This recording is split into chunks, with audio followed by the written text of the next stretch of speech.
Also der Titel sagt. Okay, the title says The Myth of Targeted Killing. It's about the Lavender system. Today everything is somehow with KI, AI or supported by AI. So right now we are listening to a more specific view on this specific system and its use. That's why I want to present Rainer Rehag, who is interested in the consequence of technology with state entities, sustainability, and a lot of things that is connected to the ethics of the Chaos Computer Club.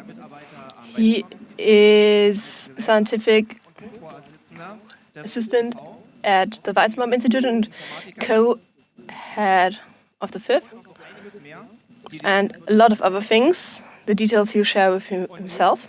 And now, Rainer, we can start.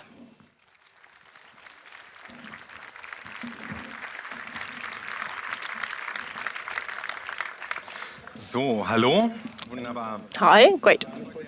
Well, I'm very happy to see there's so much interest when I'm talking about the myth of targeted killing. So, on responsibility of AI-supported targeting system on the example of Lavender, I want to enrich all of that.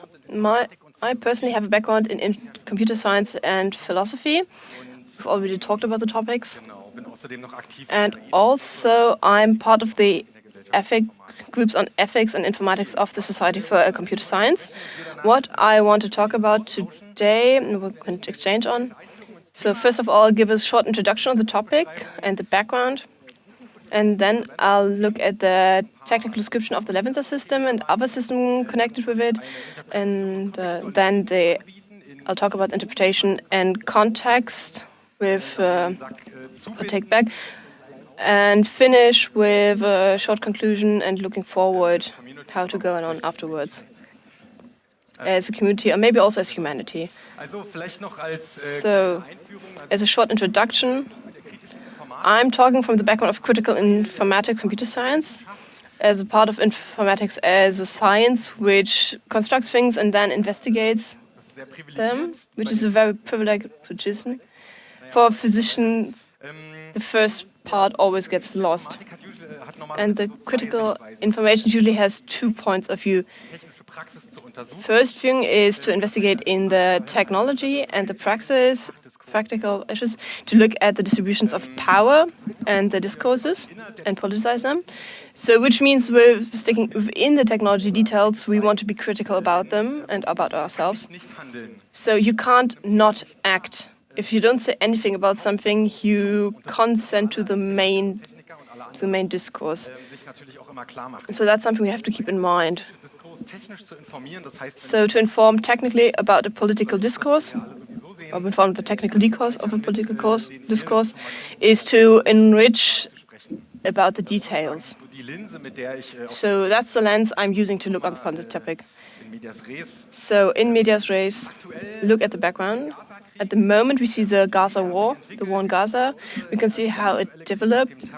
So the war after the terrorist attack of the Hamas was made from the occupation of Israel, of Palestine. At the moment, we see a development towards Lebanon and Syria. In this war, officially, there have been 42,000 deaths, 1/3 of them children, according to UNICEF. And as a matter of fact, there's a publication from the Lancet, very, very established journal in medicine. They usually show that in wars, how the number of deaths between the numbers of killed during the war and how the numbers develop over the years. They talk about 186,000 deaths. And that is because especially hospitals, archives and universities, so communal infrastructures have been bombed. That is how the forensic architecture was able to show. And of course, those are the places which usually record numbers of deaths. So that's why the official count doesn't make sense. So we have to understand how is it possible there have been so many deaths? How can the handling of war cause so many deaths? especially civilians and often children.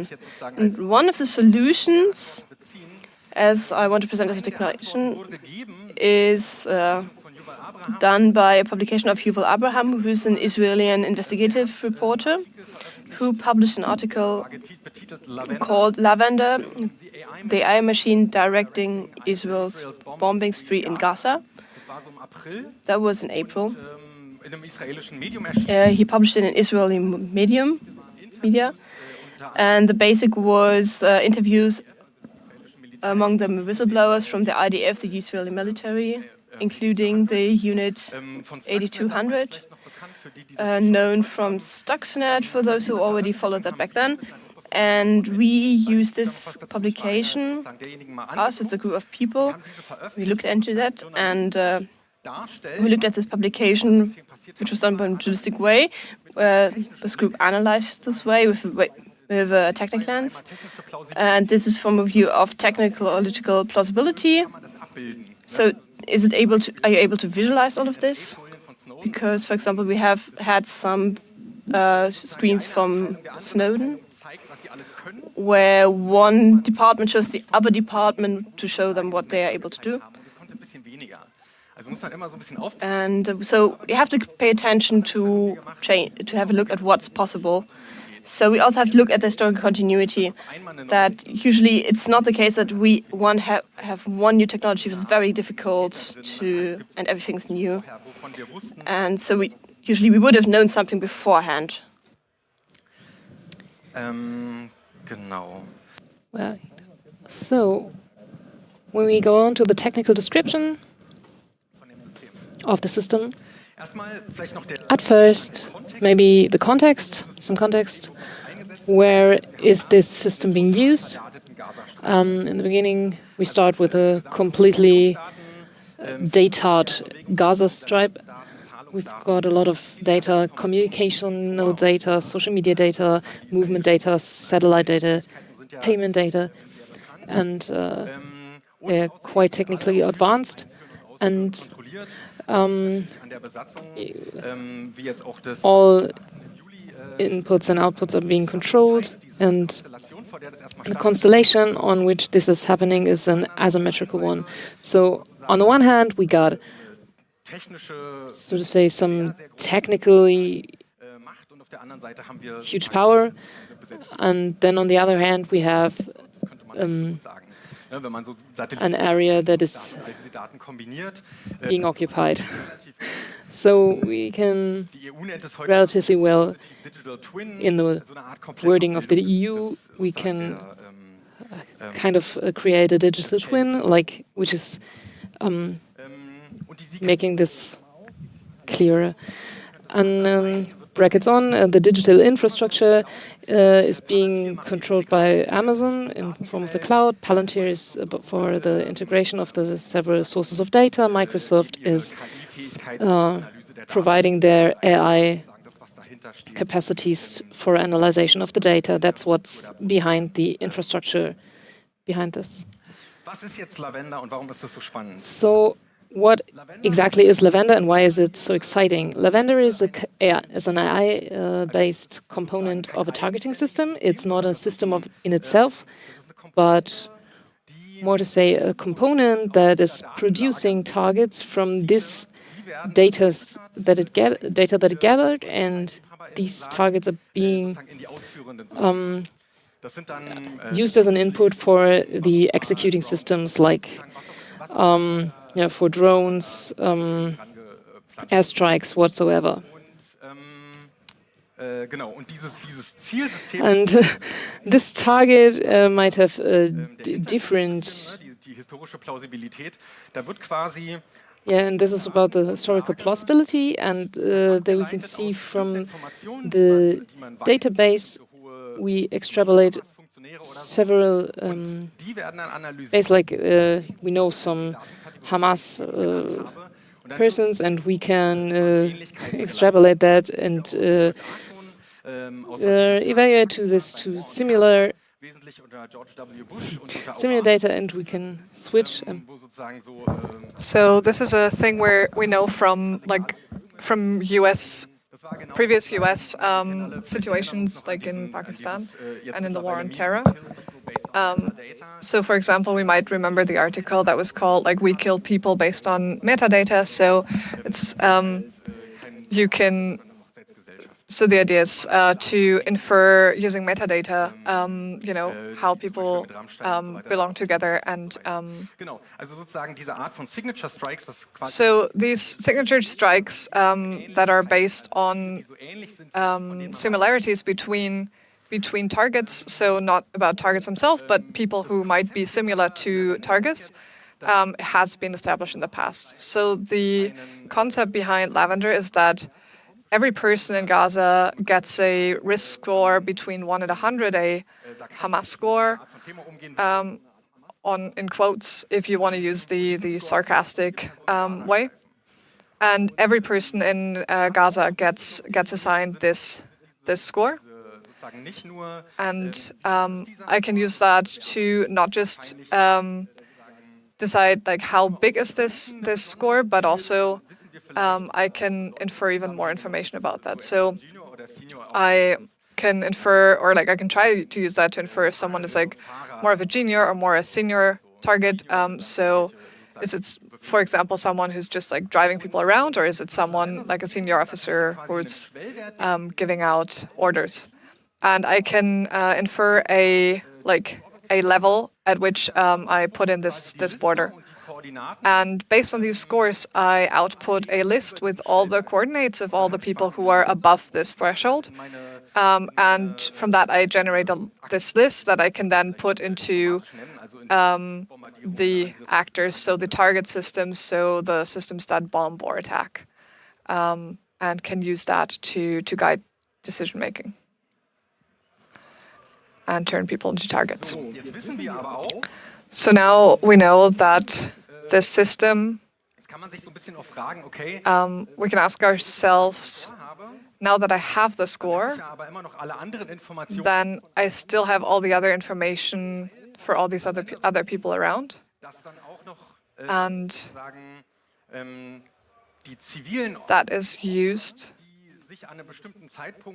to find out like how many like other victims are surrounding any given target at any given point. And then the question was like when does someone become a acceptable target? So for a junior target, someone who's above that threshold but not at a senior level in the current system, was like the system was configured to say that up to 15 civilians as collateral damage were allowed. And for senior targets, that was up to 100, and some other sources say up to hundreds, which were not specifically defined. So that means for 100 goals of these senior targets, it is acceptable to have anywhere between 1,500 and 10,000 victims. And that's not a mistake. That is an active choice and configuration of the system. And these targeted people will not only directly be targeted and bombed and killed, but it is also being passed to other systems like Where's Daddy, which specifically times when people would attack, like when attacks should be scheduled, intentionally targeting people when they are at home there's speculation about what the purpose of that might be, but yes, like people were specifically timed to be killed when they're at home with their families. And that is how these different systems belong together, so how this Where's Daddy program and Lavender belong together. And there's other systems as well, one's called Gospel, but that is beyond the scope of this talk. So since we're doing a technical description of the system, there are technical questions. So from some AI-generated system, we're getting targets, and those targets are then being bombed. And to put it neutrally, what does that mean about like quality assurance or quality management? because of course there can be errors, it's AI. And the claim is that they have also been like humanly confirmed, so that attacks are not done before someone has looked at it, but the human decision-making process was timed at about 20 seconds per goal. So for each target, up to 20 seconds could be spent on that yes/no decision. And then one can question how good or bad those decisions can be in this time. And whether 20 seconds is a sufficient amount of time to review all the information on whether someone targeted by the system is a legitimate target or not is questionable, and I personally would say no. And of course, there's an epistemic problem, like where do these risk factors come from? So, for some people, we know that they work in the brigades and then now I'm running a AI system on that and say, and try to find other people who are similar to that. But since we're running an AI system on it, what is the feature extraction and what is the AI actually learning in this case? And there was a internal testing of it, and within the IDF, and they said that about 10% of the targets were not actually targets, so they were false positives. And I, as someone who thinks a little bit about and has background in military tech and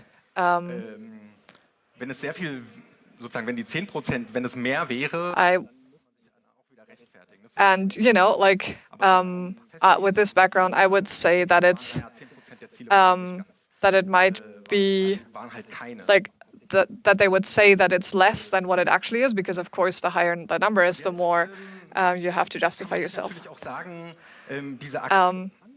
And now the next question is that acceptance rate of civilian deaths and targets, where do they come from? Like who makes this decision, and who decides that it's 15 or 30 or 100 or whatever this is?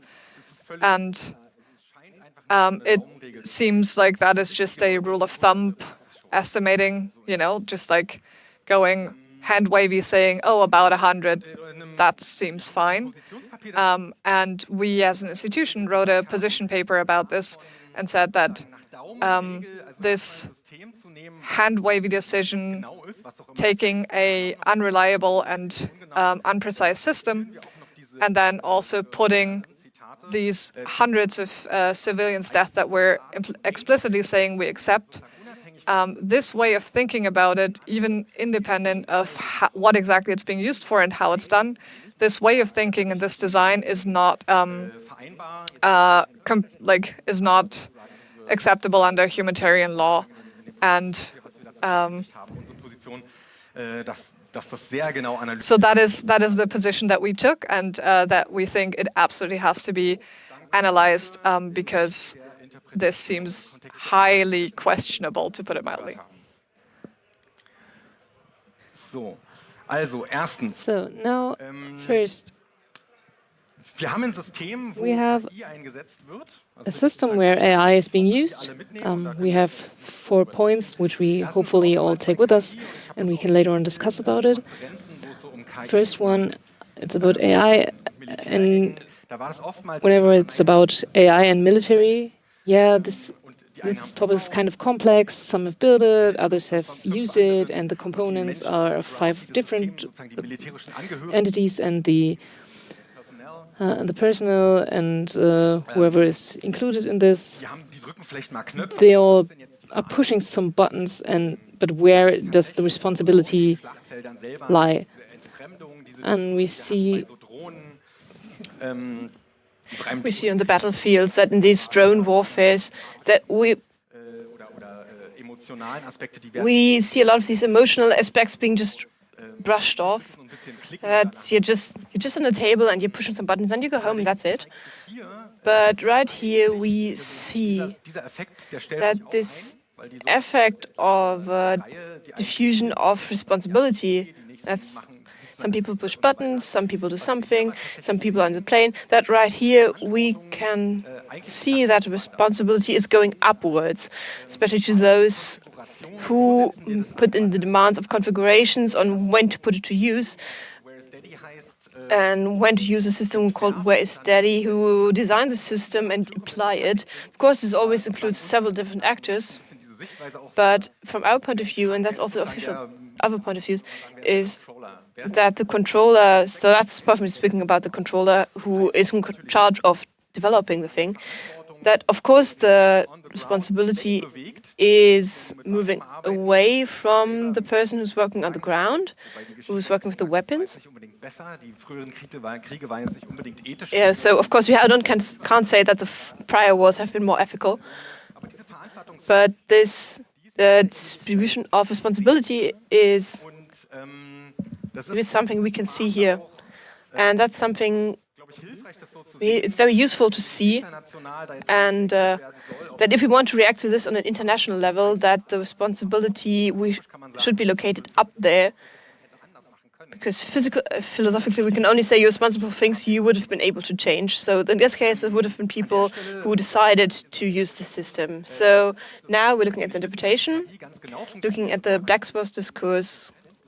We're looking at how this KI has been used using the 10% casualties. But in this specific constellation, we have to look at the question why this specific person has been targeted. That's super relevant, but that is not the main or the most prevalent question. And also the question to the relation between man and machine is something that we usually discuss in the technical philosophies. So how are man and machine cooperating? But I'm more actor-centered. It's something we can discuss on later on, if that's something just to move away. So that's the first point. So the diffusion of responsibility is something that's happening, but we can see it's just moving, and that's how I have to look. And then secondly, the problem viewing here is, from my point of view, the specific configuration. Of course, I could make the system in a different way. I could also say that these are our targets, and every target the person evaluating could use an hour, and we have the rule that cultural damages should be at 0. And then we can discuss that's what we did in our working group, and we did debate very heatedly if there would have been a better system, but still we have to look at configuration in detail. So we can't say you could not use AI, not in case of other administration, digitalization, but rather to look at how is the AI applied, what keywords are being used. Instead of yes, no question, we should rather look at how questions. So some who would look more specifically into the matters of the Middle East would be reminded of the Dahia doctrine from the 80s. So every time there would have been an attack on Israel, you would have to look outside the measures of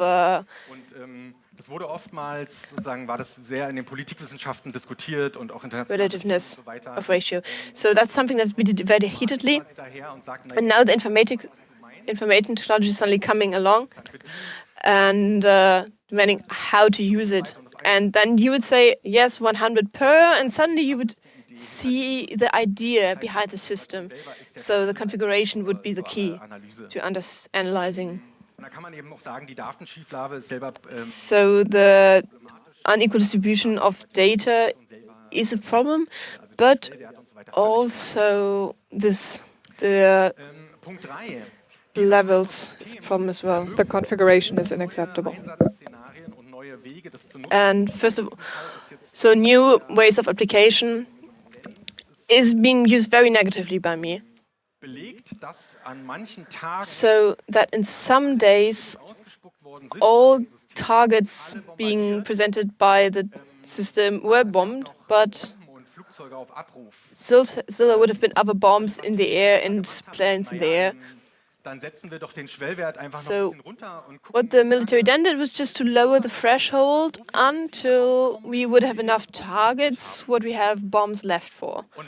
And of course that is a use that latest by now we could have said, no, yeah, okay, humanitarian law, yeah, that's a matter of debate. But at this point latest, already from a view of computer science, if we say we've got X number of bombs and now we're just waiting and lowering the threshold until we have enough numbers and waiting, and the way this system is used, that's just no. So just giving me X targets is something the system is able to do. And the last point is, so we've got a lot of wrong AI narratives and a lot of other narratives on this matter, because this system, especially Lavender, is called targeted killing. There was something with the drone strikes and signature strikes, is that targeted killing is the overall name. And in the military research, this development is new from the prior used so-called dump bombs. But targeted killing means that instead of killing thousands of people, it's just 100 people. So in the theories of military, the proportionality of targeting is changing and bettering, because autonomous systems in the IT also aren't that autonomous, because they're still doing orders, but they're more flexible in the ways they do their orders. And targeted killing is a term from military theories. But in this course, we should not use it, because AIs and computers can do it better. And we know that AI is not a garant for bettering. So we thought in the position paper that if you're not using a name of AI as targeted killing, but instead we're talking about statistical killing automation. That is the narrative that is fitting well what we're looking at here, and it's more exact. But the whole system is just a bomb. So I say it's a target over there, and then I'm using the system, and afterwards several hundred people are deaf as well in the surrounding. So for the analyzing of the system, I wouldn't have to understand that much about AI, but on the agent or phenomenological view, that is what I want to achieve, and that's what's going to happen. So it's basically the same as the dumb bombs. So, and if I then considering to use this weapon in a very highly populated living area, so well, then the analysis is very clear. So we need different narratives to discuss this. We can't just take the narratives given to us, especially not given by conflict parties. Well, so now we're going on to the summary. So firstly,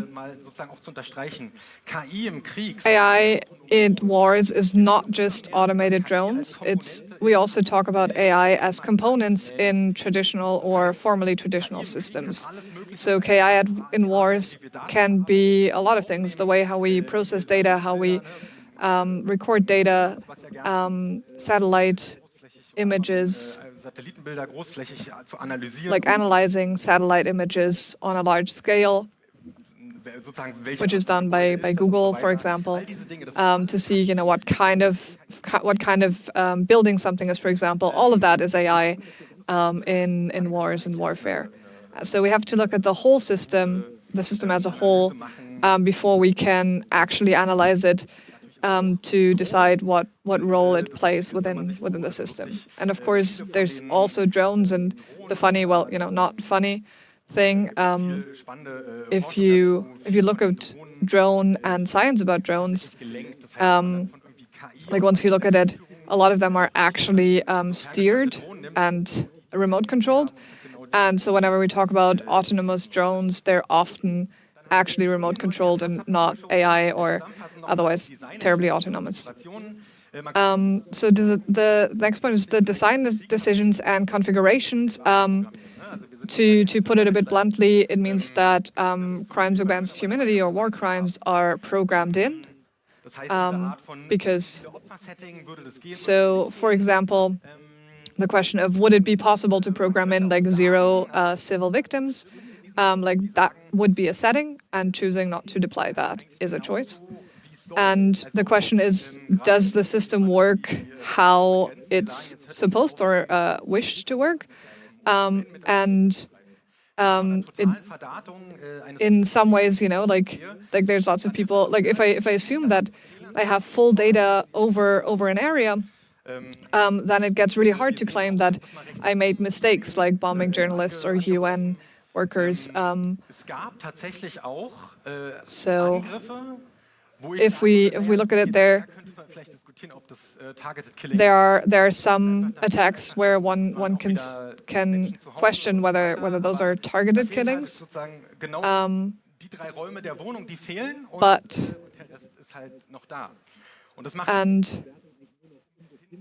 and I can see some, like there were some reports where people, like where there was a targeted attack and exactly 3 rooms of the apartment were missing and the rest was still there. And of course that means if I have that precision targeting in some areas, what does that mean about the other places that I have attacked or bombed? And when I also with the distinction about like senior and junior targets, then one thing that happens is they use smart, like more expensive bombs, better bombs that are more targeted to hit more important goals or targets. Whereas for junior operators, they were using more cheap bombs, which are more of the dumb bombs that have a larger area of impact and can cause more other casualties. And I would be curious to see if the figures here are correct, that the junior targets actually cause less civilian casualties once they're being bombed. And also, yeah, that is the summary. Thank you so much.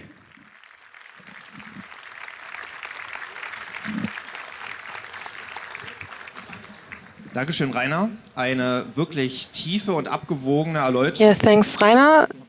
Quite deep and good analyzation of this complex topic. Please stay patient. We have about 17 minutes for Q&A. If any possible, please stay seated, because otherwise we might collide. And it would be nice if we could end this talk and take some time for the Q&A. Somewhere behind, we've got a second microphone. I'm trying to bring forward the questions in the front. So whoever has questions to Rainer, please raise your hand. I see someone here. Thanks a lot. About one of the last slides, could you please elaborate why the cheaper bombs make more damage? That's a good question. That's because they do more damage because it's undirected damage. So there's a bunch of explosive and they hit the ground and they explode. And the more expensive ones, they have more electronics. They can fly on their own. They can navigate, so they're more precise, and that's basically the fundamental. You could say that probably, we calculate who actually deserved being killed, so our war is fairer. Is this an argument that is actually being used? As far as I have read or heard, that has not been argued in that depth. The only claim that was like, look, we're trying. And of course, that statement seems questionable based on the configuration numbers that are actually deployed in the system. führt jetzt vielleicht ein bisschen zu weit, aber this might be leading a little too far, but within the discourse, there are some people who say that, look, at least we're not using nuclear missiles, so we're very moral, because instead we're using this. So, you know, that's where the discourse is at. Ihr habt schon gut angefangen. You started quite well. Best thing, because there are so many people, short and precise questions over there. Yeah, first, thanks a lot for the talk and your awesome work. How does it look? Do you also get negative feedback? Like when you stand for peace in 2024, you surely, you soon can be stated as a terrorist or something like that. How does that look? To be like in like that actually isn't much of our experience. We haven't experienced that too much, because that's probably in part because our arguments are very close to the technological base. So that has, like for us, that has not been the biggest problem for us. And our piecework has like has helped, you know, has been helped by the backing that every human rights organization, the ICC and criminal justice systems all over the world have done, that are going along the same lines and have the argumented backing. And I can also say that we've gotten a lot of feedback about like why do so few people know about these systems, and that this should be something that we should be discussed. And also the main feedback we've received is someone has to do it, and thank you that you're working on this. And do Yeah, this work. thanks a lot. In this discourse is about AI in weapon systems, and there are also voices who say there can be a lot improved by this, and many people say from this point of view the debate should be a lot more about this, about how these systems are being used and not if they're being used, and so that the public this debate about this can be shifted in that direction. Also, ich würde jetzt mal sagen, I would say that as fifth, this peace organization, I would give two answers. The first answer is in like every war is preceded by about 100,000 political mistakes, and the war should never overshadow the fact, like the fact that we need to fight the root causes of the war and the power systems that stand behind it. And also the question of how to do more humanitarian war is a bit absurd. I don't really know. Like, let's assume this would be a very well-working system. Like, are 5 civilian deaths okay? Is that a correct answer? Is that compliant with international law? Like, you very quickly get into. But I also know that in military circles, exactly that is being discussed. Like, is like 5 might be better, 15 are worse. Which system can guarantee these numbers? And you know, we've talked a little bit about the system as this in this example, but that would not be my primary argument. Hi. At first, thanks for the talk. In the beginning, it looked like the way in which the way of the collateral damage to the civilian population has no actually, like, are helping organizations like NGOs or journalists.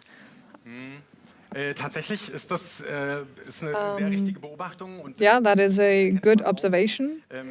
And in the discourse, you can see that the non-discrimination, like the data always have like about 1/3 of children involved in there. And the data situation is very bad, especially in the forensic data. bis hin zu Telekom, also von like Palcom, glaube ich. Like even at Palcom, so the telecom system, technicians who've talked to each other about like how to repair this cell tower, and then this exact cell tower got bombed twice, and the workers, the telecommunication workers there were bombed and were killed. Or humanitarian convoys had passed on their coordinates about where they would move through the area, and then they exactly were bombed, like directly and targeted. And there's no like in the data there's no decision being made about whether that is intention or whether that was an accident, because otherwise that is data that can be used to discuss exactly the question of who's being targeted and what are mistakes and what are not. And the data, when you look at the forensic architecture, it's a good interface in the genocide report that they've produced, that will keep us busy over the future, like with the international criminal courts cases coming. So this discourse will continue because. So, a short question to the signal angel. keine Fragen aus dem Internet. No question from the internet. Then we can one or two questions from the audience. Yeah, thanks. I've got a question. You said that these investigations of the collateral damage of the civilian victims are against humanitarian law. Now I ask myself, what would be within the bindings of humanitarian law? How can you fight a terrorist organization? You can't all kill them by intelligence agencies. So I think the problem here is that international law never says using violence is okay. Like there's some exceptions, like self-defense, when that is allowed. But now we can think about this as a conflict where if we're following the line of self-defense, like open up the argument here, then I can also hear the other international humanitarian law experts saying, well, but what about the right to self-defense of Palestine? Because there's not one actor here, there's two. And the second part of the question, of course, like that said, like we can't individually kill every person. These are, when we talk about this, like they're terrorist organizations, but do we want to have a international world, a based world on the idea, a world order where Germany has a big impact on that order as well, where we, like, are we okay with, like, saying killing someone, like killing people on foreign ground, is that okay? And I think that's not okay. There will be more talks about similar topics. So, for example, the US with extra-legal killings, claiming that they're killing all terrorists. After a while, it got very clear that it was all just like very illegal. You can do the moral argument, but then that's a fully separate argument from the legal one. One last question. Hier vorne. Over there. Gewunken. Someone's waving. Thanks. Thanks. You said that the position paper has been published, and my question would be, what was the target of this paper, the goal of this paper, and which kind of reactions, political and in the media and international organizations, which kind of reactions did it provoke? Our goal was to work within critical computer science and to inform the political discourse with the technical details. So looking at the journalistic work that was supplied in the original and do somewhat of a technical report on the details. And our goal was to inform the discourse and also try to talk, include discussions about human crimes against humanity and war crimes, include these kind of systems in the discourse. So thinking about there's some weapons that are internationally banned, and we wanted to make sure that these kind of weapon systems are being discussed in the same areas. And we also went to a bunch of scientific conferences with it, and the reactions there were mostly not political, but we've got a lot of good reactions from people who worked in these areas. And she, Meredith Whittaker, who gave a talk here recently and got a prize about critical work with technology, has reacted to that, and so it's been received in the more technical circles, but we haven't had any terribly many explicitly political reactions. But it has entered the discourse, and it has been taken up. Danke für eure Geduld. Dein Applaus. Yeah, thanks for the patience.